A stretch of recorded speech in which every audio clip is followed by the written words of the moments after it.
Broadcasting live, it's America's longest running talk show on computers. It's Computer America, bringing you the biggest names in technology with guest interviews, new products, and your emails. Listen live at computeramerica.com on any device around the world.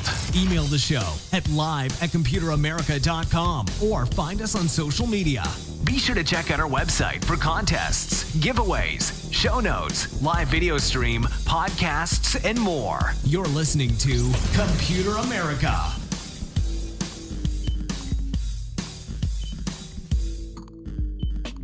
Hello and welcome into the Computer America Show. It is the nation's longest running, nationally syndicated radio talk show on computers and technology. I'm your host, Ben Crossman, and welcome into another edition of the show. As you know, today we have a great guest, and I think at this point it's safe to call him a correspondent and a regular here on the show now. We have Mr. Scott Schober himself. He is the author of Hacked Again, and of course the president and CEO of Berkeley Varitronics. So if you want to find out more about him, you can check out his website over at scottschober.com. And hey, we'll have a link to that in the show notes. But hey, before we bring him on to talk about a plethora of different cyber attacks and things like that, well, we got you covered. And yeah, we are going to have that link in the show notes. And the show notes, again, can be found at computeramerica.com. They're going to have everything that we talk about here today, including links to any websites, any articles, any videos, just anything that we do today on the show. We have you covered. Don't worry about it. Also, be sure to check out the contest, which every single Friday we give away a prize to one of our lucky listeners. And yeah, that's sponsored by Logitech. And then the last thing is, of course, the live video feed where you can watch Computer America as well as listen to it.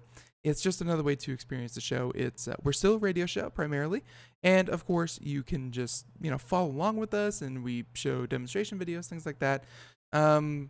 Just another way to experience what we do here. But whatever way you experience Computer America, we are thankful. Now let's go ahead and jump into our conversation here, because we have a number of things to talk about, and some of them are unfortunately repeats of years past, and some of them are brand new. So joining us once again, Scott Schober, President and CEO of Berkeley Varitronics, and of course the author of Hacked Again and Computer America's resident cybersecurity expert. Scott, thanks for joining us. How you doing? Doing well. Glad that you could join us. And yeah, so this, since you've been on a month ago, there's been a number of stories, some of them just happening like yesterday, and unfortunately we didn't get a chance to cover them. So you're going to be the first time we heard about things like, Bad Rabbit. And these names for these malware are always, sometimes a little goofy. But before we get started, why don't we give a little bit of background on yourself, maybe first time hearing about you. Give us a bit of a background and a bit of background on Hacked Again, your book. Absolutely. Background is we have a 45-year-old company that I run. We focus on wireless test tools and a lot of wireless threats. So we follow closely when there's Wi-Fi hacks, breaches with Bluetooth, certainly anything and everything to do with cellular phones are at the forefront of a lot of the stuff we do in keeping government facilities safe, correction facilities safe, and just businesses in general safe, as well as a fair amount of work I do on the cybersecurity front, educating people, presenting on it, and talking on great shows such as this.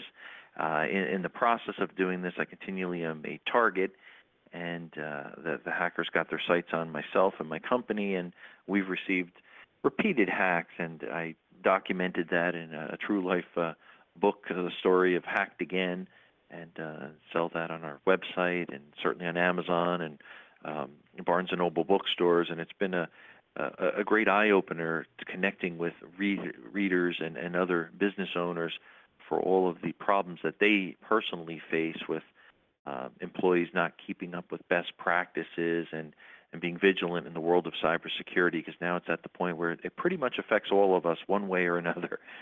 So that's a brief background and blurb. If someone wants to find out more about my company, they could simply go to our website is bvsystems.com, or even more about the book at hackedagain.com.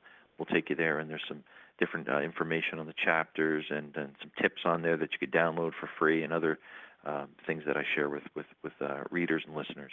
Very well said. And your role here on Computer America, which it has evolved into, is essentially an expert opinion on, hacks that, I mean, just a couple of years ago, I don't know if they're being better documented or they're affecting more people, so, there's more buzz around them. But, a couple of years ago, we had one or two hacks that made national news, kind of every couple months.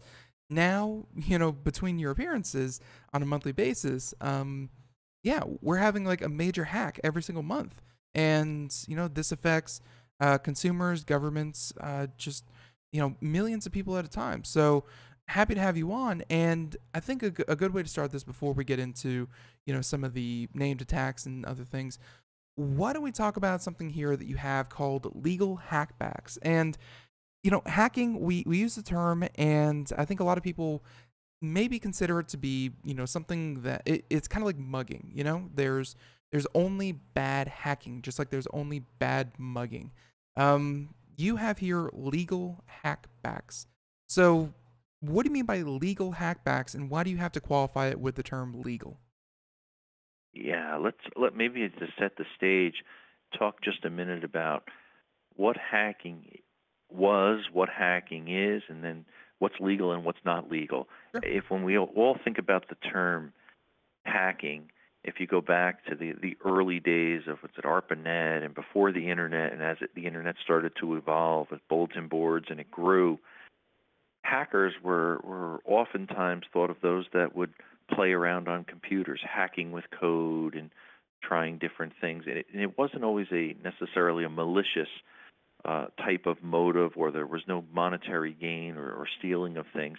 Usually it was right on the edge there. But there were bad hackers and good hackers. Some that I often think of it and grew up, it was pirating video games and trading software and things like that. Some people did deviate from that and started to target corporations and trying to compromise personal information through getting passwords and login credentials and so on and so forth. So hacking has kind of evolved over the years to the point where, as you put well, Ben, it's kind of a mainstay. What week or month isn't there another breach or hack or compromise, to the point where probably listeners could even say, wow, it's even affected me personally. My credit card was compromised again, or I had a problem with my checking account, or I got some malware on my computer, whatever the case may be. It's very frustrating because now consumers are being targeted, small business owners are targeted, and every vertical, be it law firms, financial sector, the stock market, of course the retail sector. Every retail giant out there, one by one, has been targeted and hacked. Food chains have been hacked. Everybody, one way or another, really can identify with this now. So I think what's happening is companies are getting frustrated, and they're saying, well, what can I do to fight back? Do I just sit there and be a victim of a breach, or is there anything that I can do within my powers legally to thwart or throw off hackers? Because typically hackers, once they breach into a system, say they come in maybe through the Wi-Fi network and compromise a password, place malware on a server. Now, what do? They kind of work laterally and collect a lot of information from different computers tied into the network. Now, if they're on your network, it's a company-owned network, do you have the legal right to actually deceive the hackers.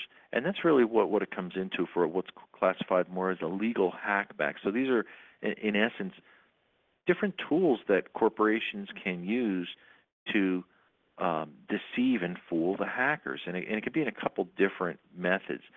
So, say it's a chief information security officer gets a security team together and says, "Hey, let's deliver a particular payload at this particular drive and let it sit there as a almost bait to fool a hacker, or maybe wipe particular data off of certain sections of a server or this or that, or certain parts of the network that they kind of fool them. They've even set up beacons, different things to collect and monitor closely. So it's internal to their network. It's often known as incident response, but you're really causing grief for the hacker. You're playing with them in a sense there, and you're looking at what weaknesses they're trying to exploit, what they're trying to disable, and now you're going to make it difficult for them so they can continue.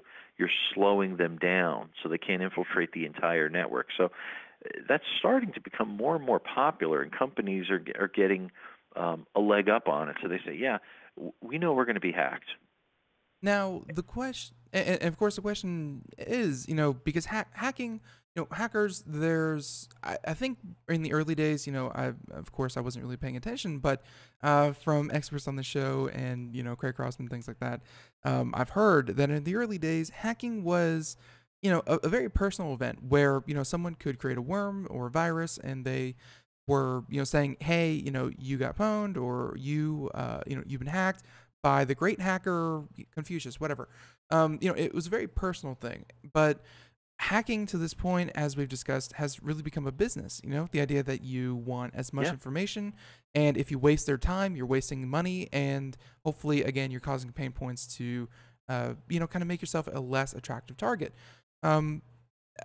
Is the human element still there? And if you try to deceive them with, fake data or just trying to get in their way, is the human element in there enough for them? Like, are you poking the bear, or are you distracting the bear? You're probably distracting the bear. It really depends on what the hacking entity is. Is it someone solo going in there to just compromise personal information or IP or this or that and get out?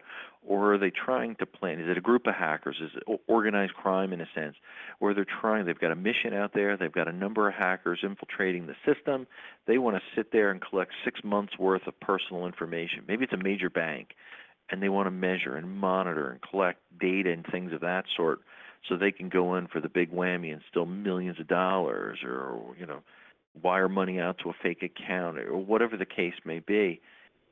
I think it changes greatly there from the lone wolf, the hacker going in there to just do some damage, to a more organized thing. So when it's more organized and they're out for a bigger payout, I think that's normally where these legal hackbacks will start to be put in place. They're going to say, hey, we got to make it difficult here. So when these guys get in, we have a way to respond, and part of it is understanding where they are, what they're planting, where they're navigating. So it's kind of almost like a chess game a little bit, the way I view it. They're now being more on the, defensive, and realizing where they were in the past versus where they're going now. And now they say, now we're going to take an offensive role and be proactive and place some code here, place some payload here. Let's wipe this data. Let's really mess with them to slow them down. And what's going to happen? Just like a robber robbing a house, if they think the police are coming, or you're coming home from vacation early, they're going to run out the back door. They're going to move on to the next target. And it's a similar type of analogy that we'll see there. Slow the criminal operations down and get them to move on to another target. And that's where legal hackbacks are starting to actually show some promise there and starting to be utilized. So, and let's get to, kind of what makes this legal. I mean, obviously, it's kind of like, you obviously own the property, using the house analogy, you setting booby traps around your house, again, as long as you don't step in your own trap, Exactly. It's perfectly fine. At what point are you kind of operating in a legal gray area? Because I don't know how much you can actually, other than kind of handing over to authorities or hiring a professional to, kind of figure out who did the damage and what damage did they do, you're not actually going out and like compromising their systems, finding their identities, locating them, blah, blah, blah. Correct. So you're not really doing anything illegal on your end, right? Exactly. You said it well. Because what's the natural inclination? Imagine if you've got an online business and you're not selling because you've got repeated DDoS attacks, distributed denial of service attacks, where they flood your online store, your website with garbage junk, and you're paralyzed. What do? Naturally, you might say, you know what? I'm going to go find the source of this. I'm going to hire my own hacker, and I'm going to send them DDoS attacks back and Yeah. take them out. So you almost start to see a cyber war start happening. At what point do you become paralyzed to run your business, your organization, where you can or you can't fight back? And if you do fight back, what is legal and what's not legal? And that's why if it's contained within your network, you own that. That's your IP residing there. That's your ones and zeros, if it were. You can defend that. You can disguise that. You can play around with that to really make it difficult for when the guys get in. But what you can't do is aggressively go attack them with the same hacking tools and go hire a bad guy to send them a message. Or you could imagine it would be total chaos in the world of computers, where it's starting to lead to right now. Right. Yeah, and you definitely don't want that. I mean, because then at that point you really are, kind of making it personal. Exactly. You definitely want to keep this as business-like as possible. So those are legal hackbacks. As you said, they're getting more and more popular. Do you think that's, like that? Because we've heard a bunch of different ways that, cybersecurity in general is kind of advancing. Do you think that taking the offensive approach is the key to protecting yourselves nowadays? Because, so far, 25, 30, 35 years later, no one has found that silver bullet to secure, a secure network. Yeah, I think it's becoming more and more mainstream, and it's also, when somebody is more proactive, it helps you reinforce your own defenses at the same time. You're thinking of it, you're cognizant of maybe where your weaknesses are, and you're going to shore them up while you're thinking about, geez, I may be hacked. Here's some things we can do to disrupt it and make it really difficult for the hacker if they do get in. And what are you doing in the process of that? You say, you know what, before we do this, why don't we back up our data? Hey, before we do that, why don't we change our passwords and make things more secure? Before we do that, why don't we educate some of the staff? So it's kind of keeping a cyber mindset, which I always think is very important for implementing best practices throughout an organization. So anytime this conversation comes up, not just around the water cooler, but even within the security team, and somebody says, hey, let's strategize and look at some legal hackbacks, some things that we can do to take control to really make it difficult, it's only going to reinforce your cyber footprint by doing other things that are kind of the obvious. I always liken it when you're redoing something in a house or you're doing yard work. You do one little area. If I'm going to fix the bed and plant some new flowers, I stand back and go, wow, it looks really good, but let me add some mulch. Let me fix the wall. Let me cut the lawn. Let me fertilize. Let me water. You start doing other things and trimming and this and that to make it look better appearance. The same thing from a cyber perspective. You start dealing with legal hackbacks and what you can do to prevent it. You're going to start reinforcing everything and make it really strong. And that's important. Have that conversation, make some adjustments, and understand better where your vulnerabilities are so you can reinforce them. Makes perfect sense. And yeah, so definitely hope to see more of that. Obviously, it won't be, like you kind of said, if it's definitely directed, they're looking for specific information.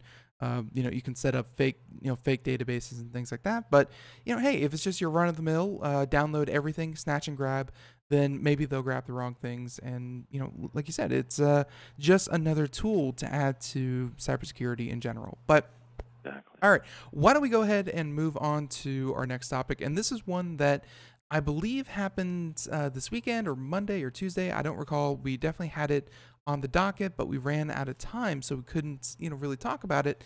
So you're going to be the first time we heard about this.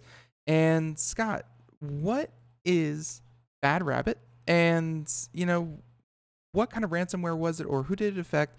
Can you give us some background on this hack? Yeah, absolutely.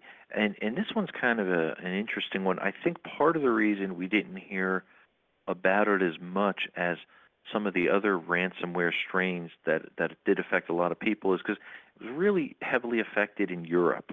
People throughout Europe got hammered by this, and it wasn't in one or two key countries. It kind of spread, as they say, like wildfire.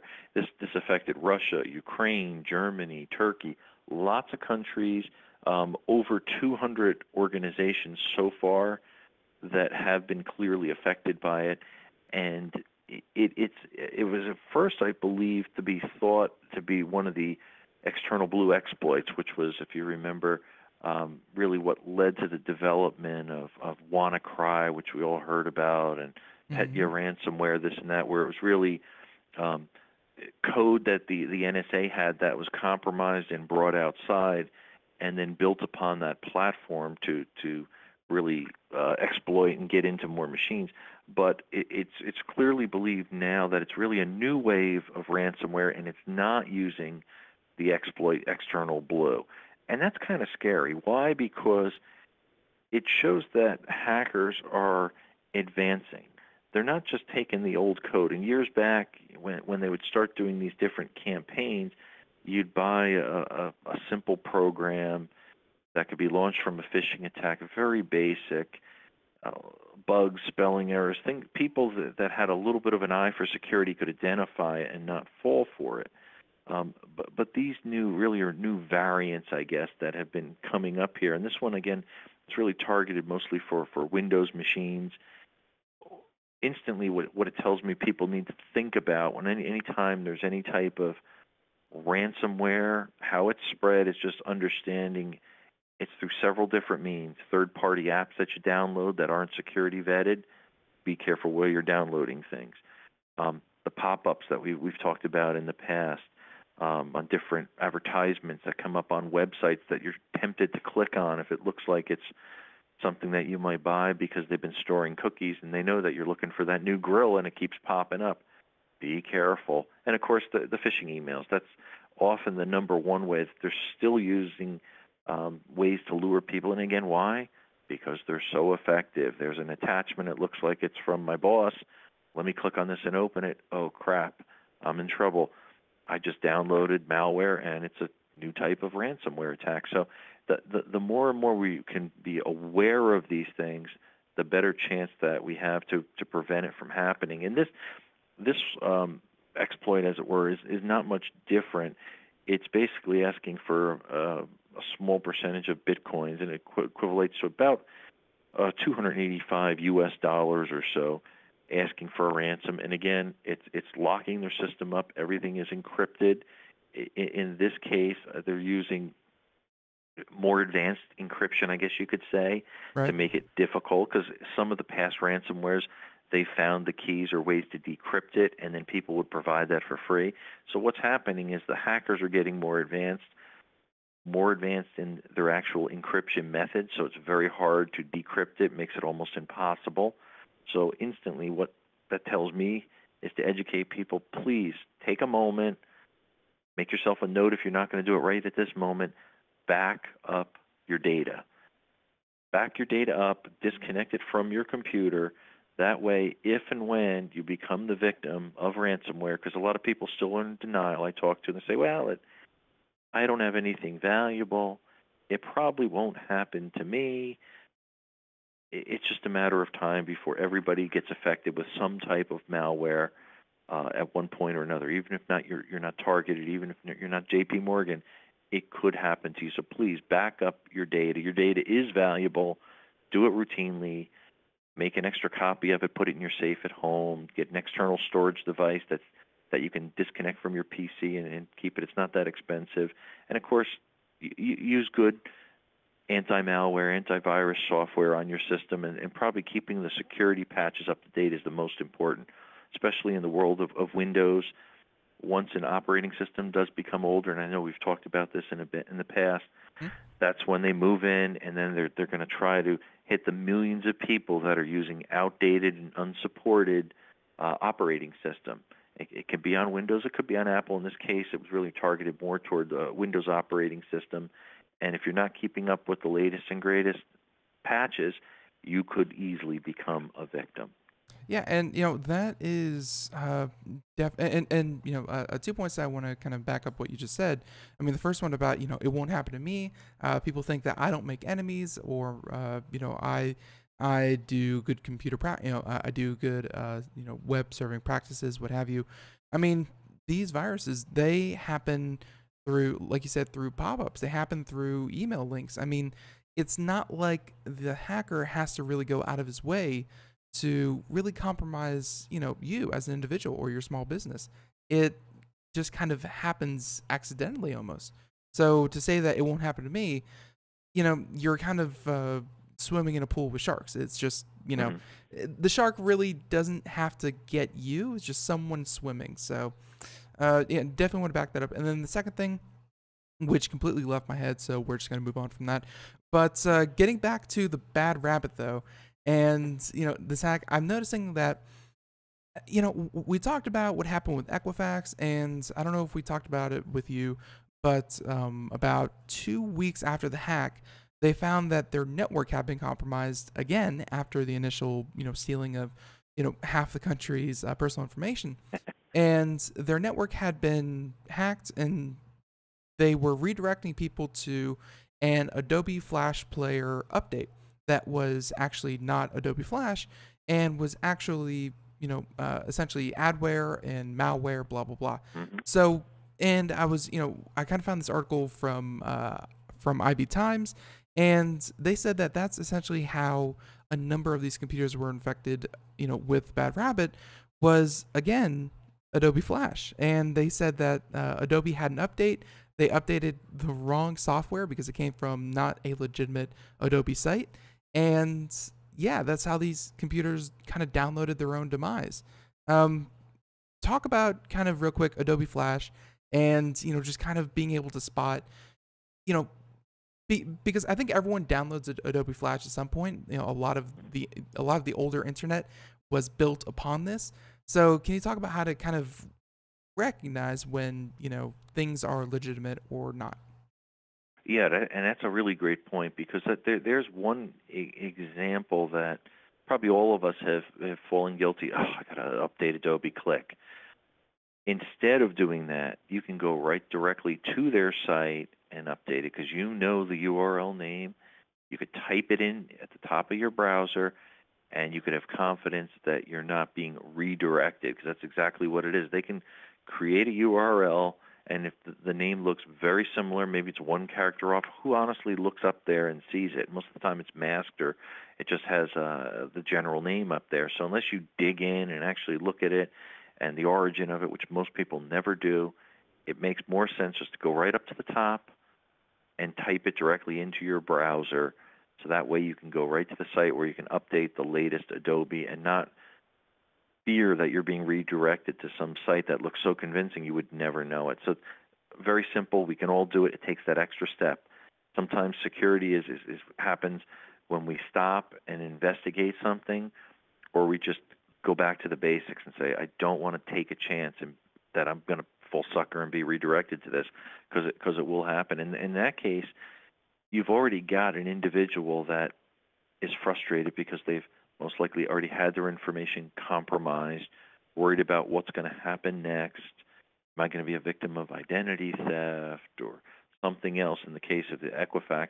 And now here, you're trying to do some good, and you're getting duped even more and getting redirected. And that's often how hackers think, too. When there's every major breach that happens or crisis, the hackers will quickly respond and create tricks and codes and redirects, thinking, oh, wow, there's an IRS tax scam that people are going to panic. So people need to get educated, and here's where throw a pop-up to get clicks so they can stay safe and do this and do that.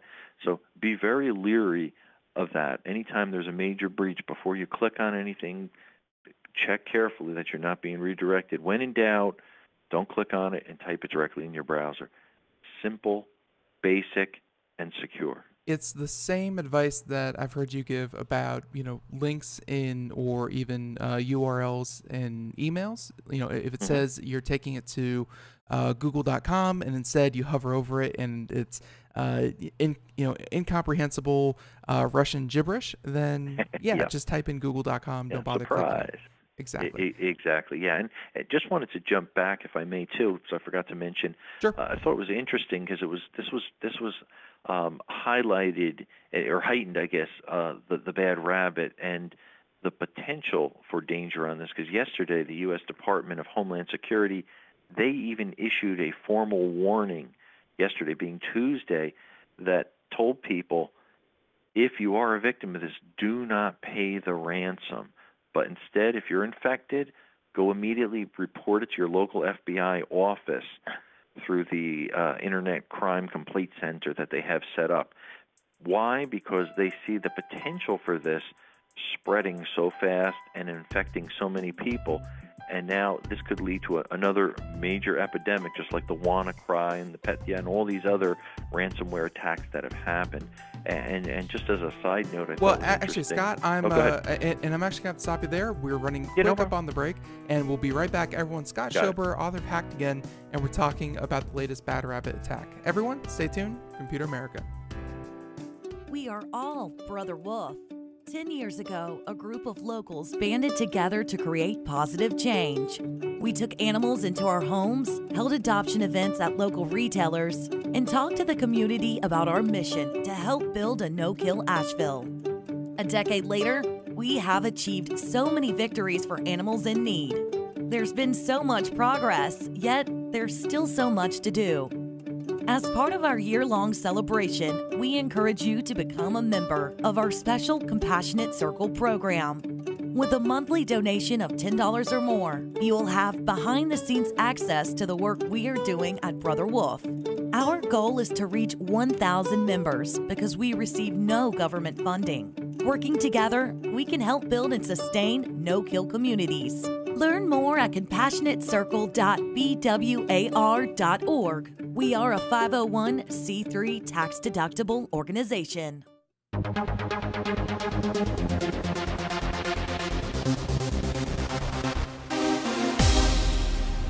And welcome back to the Computer America Show. It is 31 minutes past the hour as we continue on here. And my goodness, the hour is flying by as we are once again joining us. If you are just joining us, we have Scott Schober, author of Hacked Again, and of course, he is the president and let me get this right. I got this. The president and CEO of course, Berkeley Varitronics, Berkeley Varitronics Systems. And yeah, Scott, thank you for continuing on with us. And and I'm sorry to interrupt you, but you said you had a side note about this Bad Rabbit hack that's been going around computers in Europe. Yeah, it was more in addition to that, beside the warning that the U.S. Department of Homeland Security put out yesterday, that please don't pay the ransom. There's just another interesting factoid that I came across for those that are fans of Game of Thrones.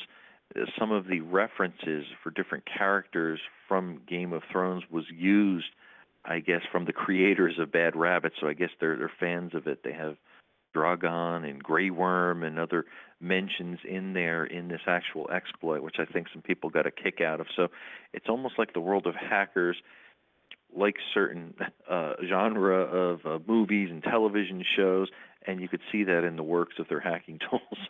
It is kind of ironic because if you go, they have lists out there that what media is the most pirated media, on obviously file sharing sites. Game of Thrones, number one, and continuously. Huge. So the number one most the number one most illegally spread show happens to have references in illegal software. So very, very well, I would say very interesting. It's just kind of I can totally see that happening. But so Bad Rabbit, obviously, and also I'm sure they don't want you to pay it because if you do obviously enable them, they earn X amount of hundreds of thousands or millions of dollars. Then they can go back, make new code, make new exploits, or at least find new exploits, and of course do this all over again, just kind of continuing that. So a lot of reasons to, like you said, make a backup. It's the only surefire way to protect yourself from really kind of almost everything, except for, of course, data grabs. But being able to, unlock your system just like that, very, very important to be able to do. Now, before we go on, this is something that I mentioned before the show that I wanted to bring up, and it's the idea that, the idea of encryption and your devices with your data, as long as you don't hit accept or download or accept the terms of any apps, which, let's face it, everyone does. The idea that your data is kind of central to, kind of a lot of computer usage. The idea that your photos are your photos, your videos are your videos, your, text documents are your text documents, blah, blah, blah, blah, blah. And that's extended to a certain point to, online communication and, just kind of smartphones in general. The point that I'm getting here with encryption is that I've always thought of it as one of the best ways that consumers can protect themselves from either spying governments, foreign governments, hackers, or ne'er-do-wells. I mean, encryption has always been seen as kind of a huge boon to consumers. Now, there was an article, I kind of have it here. I got it from a Gadget, but of course I'm sure they picked it up from somewhere else.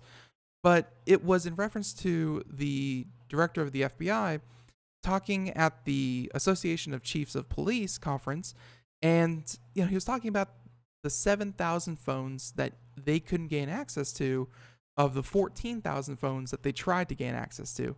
And obviously, so they're about 50-50 in actually getting into these devices. And I kind of wanted your reaction, Scott, about encryption. And he says, obviously, it's a huge, huge problem for his agency. I definitely don't want to, misquote him. But he says for the FBI, for trying to do their investigations, encryption is a problem. And that sentence just really didn't sit right with me. So I kind of wanted your reaction. What is the purpose of encryption? And is it something that should innately kind of have a back door or, to the right people, have a lock and key? Well, that is a double-edged sword. And certainly my opinion I'll share, and it may vary greatly from law enforcement, certainly the FBI and that of the FBI director. I do think that when I use my mobile devices, when I'm on my computer, when I'm sending an email, texting, or making a phone call, that I inherently have some protection and some rights to that information will be held private and confidential. The fact is, we know that is not the case anymore with all of the revelations after the Edward Snowden effect and everything else up to this point here, including all the drama and challenges, the FBI asking Apple to unlock the iPhone that was used by the killer in San Bernardino back in 2016. Mm-hmm. Things haven't gotten better per se. They've actually gotten worse in some ways, because what's happened is these large technology giants, you look at the Apple, the Google, the Samsungs, others, they've actually increased their efforts for encryption. In the past, there were a lot of backdoors. There were a lot of people that turned their head and gave law enforcement access to information when it was being used for very specific purposes. I think there were some abuses there. Some of that came out in the media, and that caused a lot of other problems there. So I think encryption is good. It protects all of us and our private information, and as it's being utilized, end-to-end encryption, layers of encryption, and we've talked about this many times on your show, two-factor authentication, biometrics, and other things that are really starting to become more mainstay. It's going to work in conjunction with the great encryption that are on some of these latest smartphones. It will keep us all safer. So I personally don't think there should be a backdoor. That being said, I agree it makes their job a lot harder. If you got 7,000 mobile devices, you're spending millions upon millions of dollars with agents and scientists and everybody under the sun trying to crack this thing. That's taxpayer money being spent, and in efforts often to stop terrorists and bad guys and other things. So there is a fine line there, which makes it very, very difficult. Very, very well said. And yeah, that just reminded me of another case. I think it was in, Chicago, Philadelphia, one of those large cities. There was a case, and this is something that, the reports come in and we talk about it during our news segments, and I never have anyone else to talk about it with, and you might just be just the person, but not speaking to his innocence or his guilt, blah blah blah. Essentially, he's on trial for child pornography, and the law enforcement kind of say that his encrypted hard drive has evidence that they need to kind of prove that he is guilty of these crimes.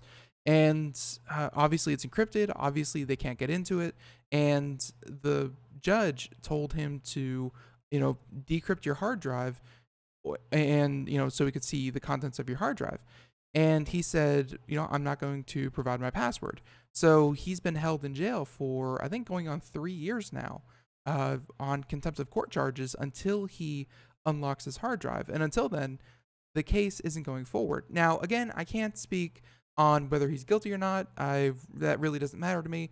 What does matter to me is the idea that, if you do have an encrypted device and you do have that expectation that, kind of the whole Fifth Amendment, my files are my files. If I have to incriminate myself by unlocking my hard drive, that seems very unethical, I guess, to hold someone in prison indefinitely until they comply. I mean, obviously, there's probably some lawyeries in here that you and I probably can't speak to. But just on a technical side, I mean, providing a password to an encrypted device, do you think that, down the road, it's going to be kind of like unlocking, kind of like a search warrant for your house? Because, it's kind of fuzzy there with, the right to not incriminate yourself. Yeah, I do think that's a tough one. I don't think you should be forced to throw out your password there, because again, that information is being protected by you, and that's why you hence created a password. Hey, there are other means that they can use to prosecute somebody, and at the same time, maybe the FBI and other law enforcement agencies have to up their game and get improved technology so they could possibly hack or decrypt some of these things. Mm-hmm. It is a cat and mouse game. It does allow the bad guys to stay bad and do bad things. But at the same time, you got to look at the what I call the greater good for everyone. If you do it for that one person or just people that you suspect to be bad people, what's preventing them from doing it to me? Yeah. It's a lot of similar controversy if you're pulled over in your car and there's a law that you can't talk on your cell phone. And the police officer says, hand me your cell phone. I want to download the contents and see if you were texting or on Facebook They're or doing talking that, on right? the phone. Yeah. And there's a lot of controversy. Now you're inside somebody's vehicle, their personal mobile device. What rights does somebody have to check that and to see if you're telling the truth or lying? Now, if you hand the phone over and you have it passcode protected, which I always recommend, you have to give the officer your passcode. Similar type of analogy, Yeah. Yeah, it's and so far I don't think it's been kind of set in stone by some greater legal minds that you have to or not, but it's the growing pains of technology and kind of search warrants and blah blah blah. I mean, technology advances, as we all know, much faster than law, so these stories are going to keep happening. But hey, in the meantime, why don't we move on to some of the other stories here? And all right, so this next one, and we've talked about botnets. The most, or at least there was a very, very large botnet that made news. It targeted another cybersecurity professional, someone very similar to yourself. They were targeted with, the largest bot. Like you think, like, if you consider botnets essentially weapons or firepower, they essentially brought out the nukes where, yes, well said. Kind of against an individual. And, you think like, oh, well, the nukes have to be, sent out for governments or banks or, other large institutions. Like, no, just someone just kind of got ticked off and hit this guy with, a huge botnet. But we've heard from, yourself and others that the cyber attack that hit him, I'm sorry, the DDoS, the botnet that hit him was not, kind of a one-off thing. It was a sign of things to come because, if you could talk about the Internet of Things and talk about, if I have this right, the Internet of Things Reaper. So yeah, could you give us some background and what this really kind of indicates? Yeah, I think this is something very important for people to realize that we are all accepting into our lives more and more Internet of Things connectivity, be it through our wireless devices, our mobile phones, our tablets, our computers, our vehicles, our smart homes, all of these things. The average person by 2020 in America is claimed to have some 50-some internet-connected devices. It sounds far-fetched, but when you start going through it and you say, wow, well, my Nest for my thermostat, oh yeah, my security cameras, oh yeah, my mobile phone, oh, I got 2 tablets, and myself, I just got the latest Apple smartwatch. All of these things we're starting to now integrate falls back through the internet as a common means of communication. It's all wonderful and that's good, but what's happening is the hackers are using these botnets. They're looking for these cameras that are mass produced that have a unique IP address to them, and they could place malware on it that at a moment's notice they could say, hey, shoot out a DDoS attack, and now you've got hundreds of thousands of rogue warriors, in a sense, flooding website traffic. And sometimes they're getting smarter. They're sending legitimate website traffic all to one site to take down a server or a mass of servers. And this traffic is affecting large companies. This is affecting the internet. This is affecting commerce. This will affect the GDP at some point. So these are tests, I believe, for things to come. It's about a year ago was the first anniversary of this vast internet outage as a result of this DDoS attack. Well, the latest strings are what's starting to come up, and this one was dubbed, I think, Iot Reaper, they were calling it, and it kind of started a little bit last month into this month. So just the past month or so, they're saying this is new malware, and it doesn't have to necessarily crack weak passwords. It's exploiting the vulnerabilities in IoT devices, and it allows them to effectively create a botnet network and cause a massive attack. And again, I keep cautioning people, be careful when you just go out and buy the latest widget that you could plug into the internet, because it could light your lights or turn your refrigerator on or flush your toilet, because that's the very tools that hackers are exploiting because there's such weak security in IoT devices. Yeah, and we've like, I think for a lot of people, it's not even like in the U.S., because the U.S. I've made it a point now for every company that we have on. I mean, just yesterday I asked D-Link. You can go back, or no, I'm sorry, 2 days ago I asked D-Link. When they came on, they were talking about their home surveillance, kind of webcams, and I asked them what kind of kind of protection they have on them, so they aren't weak password protected, or they aren't just accessed from anyone who can use them in botnet attacks, things like that. And they always have answers, but there's a lot of product that is made not to, I think, at least I like to think, the American market, or at least the American standards. And instead, they're sold in China, they're sold in, Asian countries that, let's face it, there's millions of people that use dash cams, millions of people that use, home security cameras that never put in a password or never change the factory default password. And, again, it's kind of a big deal here in America, but when you're selling, tens of millions of devices a year, it's hard to say that every one of them is going to be, protected the way it should be. So even if it's not your device, it could still be, this is just happening this is a global problem. So, I mean, your advice is good. It's just how much can we really mitigate if this is, if the botnets originate in China, if they originate in Russia, if they originate in Europe, Africa, whatever. I mean, how much can you really do? Because the reason I kind of bring this up is there was a claim. There's only a few large kind of cloud data or cloud services. There's, of course, like Azure Cloud from Microsoft. There's Amazon Web Services. There's another one I'm forgetting, sadly. But there's large institutions. Amazon recently released a product. I don't know if it's just their way of marketing this, but they said that they can manage DDoS and they can stop DDoSs from happening on their networks. Do you think that's a valid claim? Do you think this is something that you can stop with, more secure passwords, or do you think this is something that has to be solved from the network side? I do think their claim is accurate, and you can stop a lot of that with hardware at the network side, at the base of a server.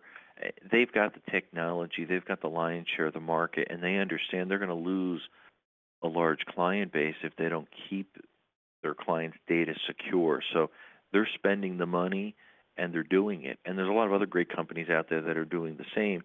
It's often, unfortunately, the consumer or the small business owner that seems to be the least protected. They don't have the security spend that a large corporation is going to have, because you can put in hardware that's high-speed FPGA, that's real-time threat detection, that could scan for the patterns, the anomalies that you can easily attribute to a DDoS attack.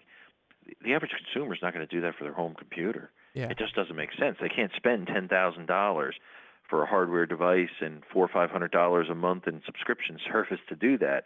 So what can they do is they have to be extra careful, extra vigilant, not to buy into the world of IoT unless they vet it and are careful first. I mean, the recent list for the Iot Reaper malware, they mentioned specifically 9 vulnerabilities for certain IoT devices. The scary thing is listening to just a couple of the manufacturers, D-Link, who makes routers, Netgear, Linksys. These are companies that are probably all consumer brands in our homes. Yeah. Which tells you they have, or could possibly have, I should say, they have known vulnerabilities that have been disclosed, and it's easy to have malware loaded onto them. So what do you need to do if you're using those type of routers? You got to pick the phone up and call Netgear and say, hey guys, I got model XYZ, or do a search on the internet. I heard there's a known vulnerability for this. Is there a patch for this that I can upload it? If not, you may need to disconnect that and go buy a different router that's got better security, or one that can be patched or updated, just like our OS is, just like our antivirus software can be. We need to have hardware that can be upgraded, the internal firmware, so it's not always prone to these vulnerabilities and things, so they can have patches. And that's normal in the world of computers and cybersecurity. There's always updates, there's always bugs, and there's always vulnerabilities. It's how do we address them? That's what's so important. Right. Long gone are the days of, and I fear that this notion is still prevalent. I know that even in our household, my dear mother, she's like, why do I have to update my computer? It works just fine. Nothing's wrong with it. And I feel like that notion is the notion that gets you, 10 million unsupported, Windows XP devices out there still running crucial vital systems. It's, obviously definitely update as often as you can. Of course, there's some where it's like, this is a huge content update, and then you need to kind of read through it. But Yes. Those little patches, yeah, definitely get those. So. And by the way, obviously, Scott, we have like 5 or so minutes here left. We're not going to be able to get to computer and technology news like I wanted to, but I did want to bring everyone's attention. Amazon just announced this today, and I kind of wanted your initial thoughts. Obviously, I'm sure you haven't done any research on this, but Amazon is coming out with a new service called Amazon Key. And this is a service that, when you order a package from Amazon, because I think everyone has way too much cardboard in their house, they leave it on your front doorstep. They leave it, around the corner, what have you. Well, Amazon is launching a service that kind of ties in with the Internet of Things. And essentially, you connect your door lock, which would be QuickSet, which would be, a number of different smart door locks, and if all goes well, the Amazon courier would drop off your package after sending a code to Amazon, and Amazon would then unlock your door for you and record the person putting the package in your house and then closing the door, and then the door would lock itself again. That's a real product, and that is something Amazon really thinks people are going to go for. Well, I have my opinion on it. Personally, I would never do that. I understand the rationale, and there are some people, for what it's worth, I don't recommend this. There are some people that never lock their front door, as crazy as it sounds. I have a friend. His door Hmm. is always open. The house I purchased about 5 years ago, a summer house, at closing they couldn't find the key, and I asked the gentleman, well, how do you lock your door if you can't find your key? He goes, in 30 years, I've never locked my front door. Wow. True story. So it does exist. However, that being said, do you want somebody else to have the ability to open and close your house? Or imagine if the inevitable, a bad guy hacked into the database of Amazon that held all the access code keys to all these different homes, and they go on a robbery spree. There's a lot of what ifs that come to one's mind. I personally think they would have done a better job if they built an Amazon Prime box that you could cement and bolt to the outside of your house if somebody's addicted to buying that much on Amazon, and that the driver could then enter a code and it would open the box, they drop the package, and then it would lock. That way they're never in your physical presence of You a know, home. and there was another similar product. I think they were just, kind of, it was either in beta testing or they were considering it. This jump to being able to unlock your front door, that's certainly new. And I think, obviously with the holidays and people are going to be getting more and more packages, obviously I think this is going to be attractive to, like you said, a few people, not everyone. But one of the other ideas that they were batting around was essentially to give Amazon the ability to unlock and lock the trunk of your car, Hmm. and they would just set in the courier would just come to your car, drop your package in the trunk of your car, and then kind of ride away. And it's kind of the same thing. I mean, Amazon alone, I'm sure other companies are going to start considering it if Amazon does well with it. But the idea that these smart apps, these smart services, they're going to start controlling not just your thermostat, but your door locks and your car and Yes, everything else in between. everything. Yeah. Yeah, and really what I don't like is I think, and maybe it's not directly the intent here, but it feels like Amazon is passing the security or insecurity burden onto the consumer, in that there are many people, unfortunately, crooks that follow Amazon trucks around and follow right behind the delivery and steal all the packages that they leave out on the front doorstep. There's a huge amount of theft that's happening. So Amazon said, well, let's put it inside people's homes. If they're Yeah. not home, allowed to open up. So now the burden allows them to open and close your home. Does that mean a thief could now follow and try to do the same, or take it to the next step and know that you're not home because of that? It's just scary. And I mean, Walmart tried a similar service with a one-time passcode, a smart lock, and you could deliver groceries, and they would literally have a person go in. You could watch on camera remotely over your phone, and they put the groceries in your refrigerator. Well, I don't know. That seems like a stretch. If I can't do that myself and go to the store and buy groceries and put it in my own refrigerator, maybe I'm willing to accept that risk of a security breach or getting robbed. It just doesn't seem very comforting to know that they're allowing this IoT and technology to open and close doors and things like that. Yeah, we may all revert back to the days where we just leave everything open anyway then. Yeah, and the article kind of wraps up saying that Amazon is also hoping that this is a boon for their services division, where you hire, let's say, a dog walker or a maid through Amazon.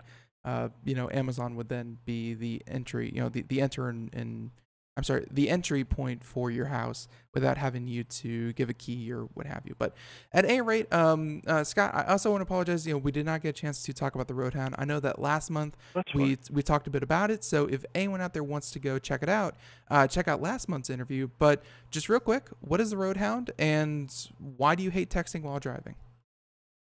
Huge problem. I just came back from an event literally last night, and the whole way on the road coming back from Pennsylvania to here, I was counting dozens and dozens of people texting while driving, talking on their phone while driving, and we developed the Roadhound that could be fixed on a mobile trailer, and then drivers that approach the sign in the radar detection zone, and we have a cell phone detection engine that will detect if you're texting or driving, and it will flash to alert you to please hang up and drive and change your behavior. It's not that important to text or talk on the phone while driving.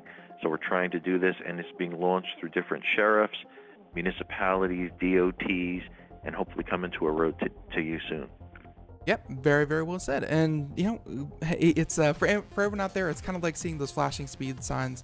It's not going to report you, but it's going to hopefully alert you to the fact that you are distracted. So, yep, so awesome. And again, check out last month's interview if you want to hear more about that in depth, because we talked about how it worked and more. But in the meantime, Scott, I want to thank you so much for coming on the show. This was obviously a lot of great information. We did not get to everything, but we certainly did cover a lot. Everyone, Scott Schober, once again, President and CEO of Berkeley Varitronics Systems, and of course, the author of Hacked Again. Links in the show notes. Scott, thank you so much. Hey, thanks again for having me on. Our pleasure, our pleasure. And maybe next month we might have a conflict with the holidays, but we'll certainly be able to squeeze you in somewhere. So in the meantime, have a great one, and yep, see you then. Bye-bye. Everyone else out there, Computer America, that was our show, and thank you so much for tuning in. If you want to check out more, you can, of course, over at Computer America, where we have today's entire show in podcast form. And of course, you can find that iTunes, Google Play, iHeartRadio, so on and so forth. Everyone, have a great day. Thank you so much. Bye-bye.